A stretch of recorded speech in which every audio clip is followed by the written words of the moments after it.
നമസ്കാരം. ഇന്ന് നമുക്ക് കേരളത്തിന്റെ ചരിത്രത്തിലെ തന്നെ ഏറ്റവും വേദന നിറഞ്ഞ ഒരധ്യായത്തിലേക്ക് ഒന്ന് തിരിഞ്ഞു നോക്കാം. മാറാട് കലാപം. വളരെ സങ്കീർണവും ഒരുപാട് പേരുടെ ജീവിതം മാറ്റിമറിച്ചതുമായ ആ സംഭവങ്ങളുടെ പിന്നിൽ എന്തായിരുന്നു? നമുക്കൊന്ന് പരിശോധിക്കാം. ഒന്നാലോചിച്ചു നോക്കൂ, ഒരു ന്യൂ ഇയർ ആഘോഷത്തിനിടയിൽ ഒരാളുടെ കാലിൽ അറിയാതെ ചവിട്ടുന്നു. ആ ഒരു ചെറിയ സംഭവം അതെങ്ങനെയാണ് രണ്ട് വലിയ വർഗീയ കലാപങ്ങൾക്കും ഒരുപാട് പേരുടെ മരണത്തിനും കാരണമാകുന്നത്? വിശ്വസിക്കാൻ പ്രയാസമാണല്ലേ? പക്ഷെ അതാണ് മാറാടിൽ സംഭവിച്ചത്. അപ്പോ എങ്ങനെയാണ് ആ തീപ്പൊരി ഒരു കാട്ടുതീയായി മാറിയതെന്ന് നമുക്ക് നോക്കാം. കഥ തുടങ്ങുന്നത് 2001 പുതുവത്സര രാത്രിയിലാണ്. സ്ഥലം കോഴിക്കോട് മാറാട് ബീച്ച്. അവിടെ ഗാനമേളയും ആഘോഷങ്ങളുമൊക്കെയായി നല്ല തിരക്കുണ്ട്. ആൾക്കൂട്ടത്തിൽ ചെറുപ്പക്കാർ ഡാൻസ് കളിക്കുന്നു. ആ ഒരു ആഘോഷത്തിനിടയിലാണ് എല്ലാത്തിനും തുടക്കമിട്ട ആ സംഭവം നടക്കുന്നത്. നോക്കൂ, വെറും 3 ദിവസം. ഡിസംബർ 31 ഒരു ചെറിയ വാക്കുതർക്കം. ജാനുവരി 1 അത് വീണ്ടും ഉണ്ടായി. അപ്പോൾ വീട്ടുകാരൊക്കെ ഇടപെട്ട് അത് തീർത്തു. പക്ഷെ ജാനുവരി 3 വീണ്ടും പ്രശ്നമുണ്ടായി. അതൊരു കയ്യാങ്കളിയിൽ അവസാനിച്ചു.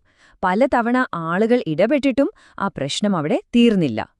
പക്ഷേ ഈ ചെറിയൊരു പ്രശ്നത്തെ ആളിക്കത്തിച്ചത് മറ്റൊന്നായിരുന്നു. ഇവിടെയാണ് കാര്യങ്ങൾ കൈവിട്ടുപോകുന്നത്. ഒരു മുസ്ലിം പെൺകുട്ടിയെ ശല്യം ചെയ്തു എന്നൊരു പച്ചക്കള്ളം ആരോ പടച്ചുവിട്ടു. അതൊരു കാട്ടുതീ പോലെ ആളുകൾക്കിടയിൽ പടർന്നു.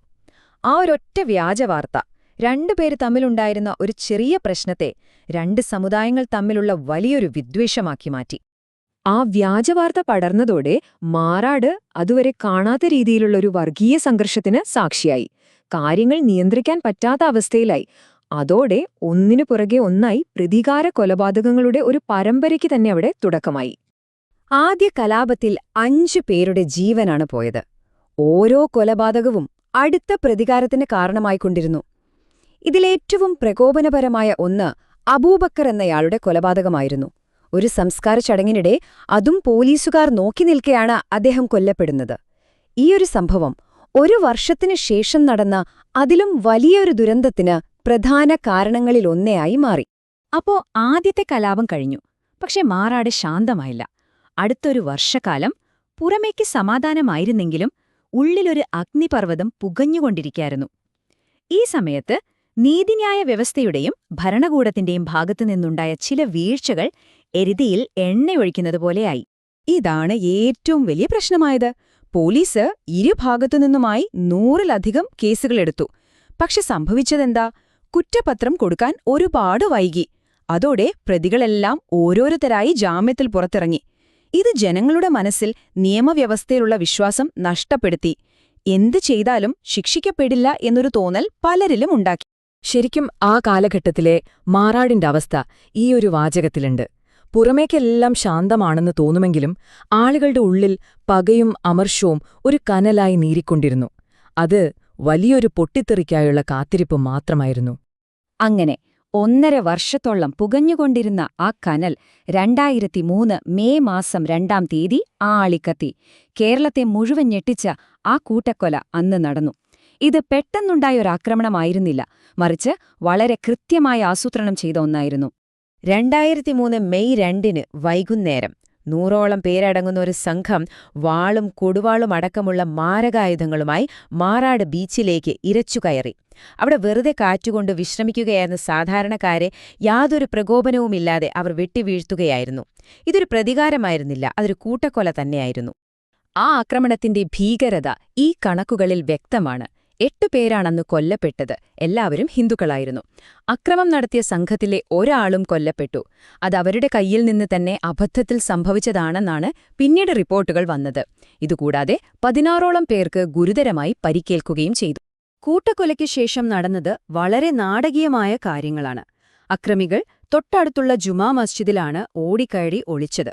പോലീസ് അവിടെ നടത്തിയ തിരച്ചിലിൽ രക്തം പുരണ്ട വസ്ത്രങ്ങളും ഒളിപ്പിച്ചുവെച്ച ആയുധങ്ങളും കണ്ടെടുത്തു. ഇത് വലിയ വിവാദമായി.